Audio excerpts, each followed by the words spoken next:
Union shocks the world. Time to redraw Africa's map. Welcome to Ahead News 23. My name is Ogene Karo. For centuries, the world has been looking at the wrong picture of Africa.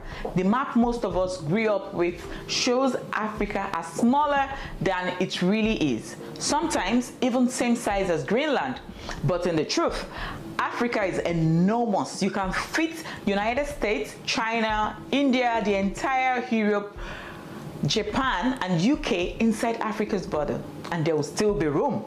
So why have we been using the wrong map? The answer goes back to 1569 when a European map maker named Gerard Mercator designed a map that made it easier for sailors to navigate the seas.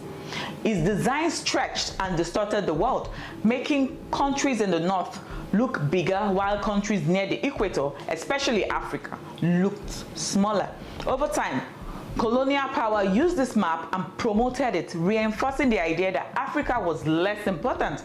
This is why African Union's deputy chairperson, Selma Malika, recently called for a new accurate map of the continent. She explained that this isn't just about geography, it's about power and perception. By shrinking Africa on the map, the world also shrank Africa's influence in global affairs. Changing the map, she argued, is about changing how the world sees Africa and how Africans see themselves.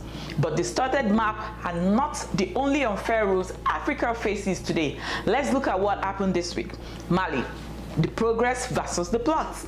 In Mali, Colonel Assimi Goïta and his military government have achieved surprisingly results in 4 years. They built over 1,200 kilometers of road, opened 47 healthcare centers, and increased mining revenue by more than 340%. For many Malians, these are changes that never saw under past democratic governments. But not everyone is happy. More than 40 soldiers, including top generals, were arrested for plotting a coup against Goïta. Unlike most coups that removed failing leaders, these officers wanted to bring back democracy, even though past democracies failed to deliver the same progress. Goïta's plan is clear. Strengthen Mali first. Work closely with Burkina Faso and Niger to form a regional confederation, take control of natural resources, and only then hold elections. But the challenge here is big. France has long benefited from Mali's gold mines, and foreign interference is always a risk. Mali now stands at the crossroads.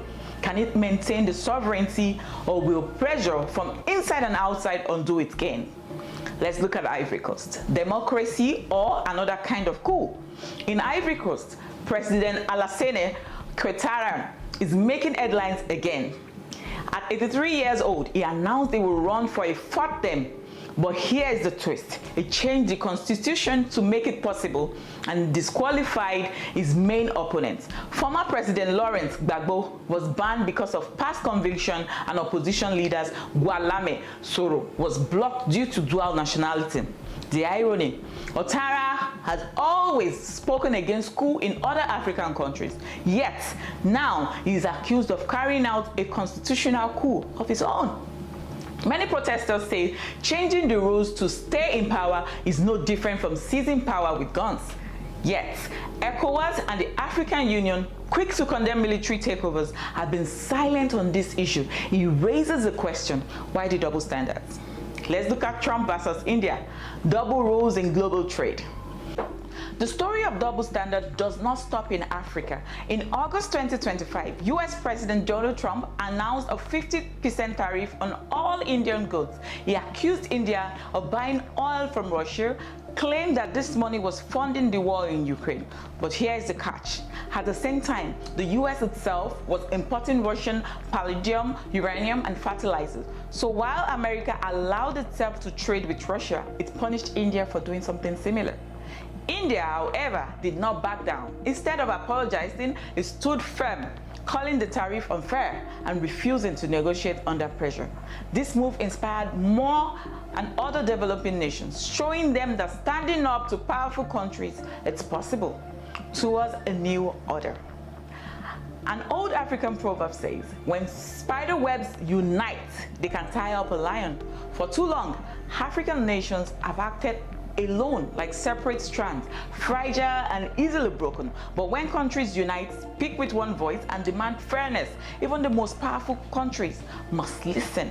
The question now is, are Africa and other rising nations ready to stop following rules that were never meant for their benefits and start writing their own?